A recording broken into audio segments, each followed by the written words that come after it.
الحمدللہ رب العالمین والصلاة والسلام علی سید المرسلین اما بعد فاعوذ باللہ من الشیطان الرجیم بسم اللہ الرحمن الرحیم۔ تعارف سورہ قاف۔ جب کسی چیز کا یا کسی شخص کا تعارف کروایا جاتا ہے تو ہمیں اس کے بارے میں جاننے کا تھوڑا سا مختصر سا معلوم ہو جاتا ہے اس کے بارے میں، تو اسی تعارف کی بنا پر ہم کسی شخص سے ملنا یا نہ ملنا پسند کرتے ہیں، یا کوئی چیز اگر ہم نے خریدنی ہے اس کا مختصر سا تعارف، یا سمجھ لیجئے کہ جو کمرشل ہمیں دکھائے جاتے ہیں اس کو دیکھ کے ہمارا دل کرتا ہے کہ ہم اس کو خریدیں یا نہ خریدیں، یعنی کسی چیز کا دار و مدار ہی اس کے تعارف پر ہوتا ہے۔ تو چلتے ہیں اپنے موضوع کی طرف۔ اس سورہ مبارکہ کا نام سورہ قاف ہے، جو پہلی آیت کا پہلا حرف ہے۔ اس کے 3 رکوع اور 43 آیات ہیں۔ یہ 357 کلمات اور 1494 حروف پر مشتمل ہے۔ زمانہ نزول اگرچہ کسی مستند روایت سے اس کا سال نزول متعین نہیں ہوا، لیکن اس کے مضامین میں غور کرنے سے پتہ چلتا ہے کہ یہ ان صورتوں میں سے ہے جو مکی عہد کے درمیانی زمانے میں نازل ہوئی، جبکہ حضور صلی اللہ علیہ وسلم نے کھل کر اسلام کی تبلیغ شروع کر دی تھی۔ سعادت مند روحیں دوڑ کر اس دعوت کو قبول کرنے لگی تھی۔ مکہ کے کافرانہ معاشرے میں ایک ہلچل پیدا ہو گئی تھی اور انہوں نے حضور صلی اللہ علیہ وسلم کو ناکام بنانے کے لیے طعن و تشنیع کے تیر برسانے شروع کر دیے تھے۔ اگر اس کے مضامین کی طرف غور کریں تو ان کے مضامین میں اہل عرب کے لیے حضور نبی کریم صلی اللہ علیہ وسلم کی ساری دعوت ایسی تھی جس نے انہیں ورطۂ حیرت میں ڈال دیا تھا، لیکن اس بات کا تو وہ ماننے کے لیے قطعاً تیار نہ تھے کہ مرنے کے بعد بھی انہیں پھر زندہ کر دیا جائے گا، ان کو پراکندہ اجزاء اور منتشر زروں کو پھر جوڑ دیا جائے گا۔ یہ ان چیزوں کے نزدیک ناممکن بھی تھا اور خلاف عقل بھی، اس لیے وہ برملا کہتے تھے کہ ہم آپ کی یہ بات ماننے کے لیے کسی قیمت پر تیار نہیں۔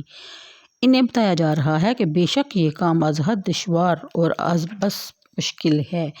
بکھرے ہوئے ذرے جنہیں ہوا کے جھونکے کہاں سے کہاں اڑا کر پھینک آتے ہیں، ان کو اکٹھا کرنا تمہارے بس کی بات نہیں، کیونکہ تمہارا علم ناتمام اور قدرت محدود ہے، لیکن اس ذات کے لیے اس میں ذرہ بھی دشواری نہیں جس کا علم کائنات کے ذرے ذرے کو اور یہاں روح پذیر ہونے والی معمولی تبدیلیوں کو بھی جانتا ہے، جس نے ان کا مکمل ریکارڈ تیار کر رکھا ہے۔ اگر تم اللہ تعالیٰ کی بے پایاں قدرت کو جاننا چاہتے ہو تو عالم بالا کی بے پایاں وسیع و پہنائیوں کو دیکھو، اگر اس کی کمال حکمت کا اندازہ لگانا چاہتے ہو تو اس وسیع و غریض اور پیچیدہ عالم میں جو بے نظیر نظم و ضبط اور ہم آہنگی پائی جاتی ہے اس میں غور کرو، تمہیں یقین آ جائے گا کہ اس ہستی کے لیے انسان کو موت کی نیند سلانا اور پھر اس کو عرصہ دراز کے بعد وقت مقرر پر زندہ کر دینا قطعاً مشکل بات نہیں ہے۔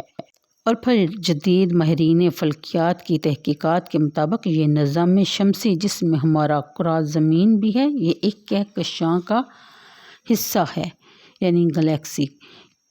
اس کہکشاں میں 1,00,000 ملین ستارے موجود ہیں۔ اس کہکشاں کا قطر 10 لاکھ نوری سال ہے، اس کی موٹائی 10,000 نوری سال ہے۔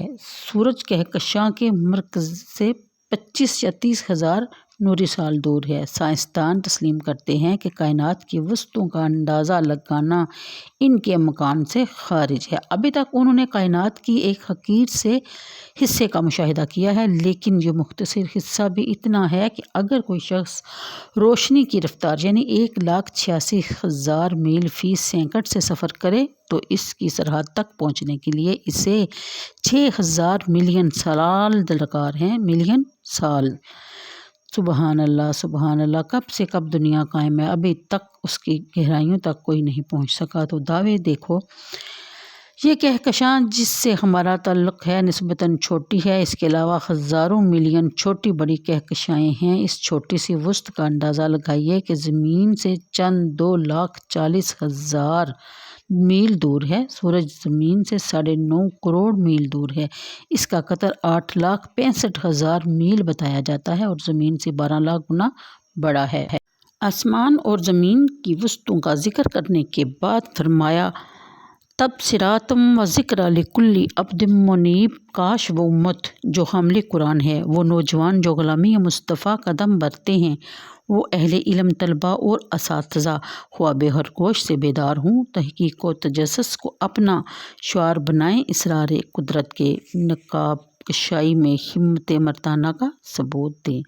تو ملتے اسلامیہ کا مقدر چمک اٹھے، ادبار انحطاط کا چکر ختم ہو جائے۔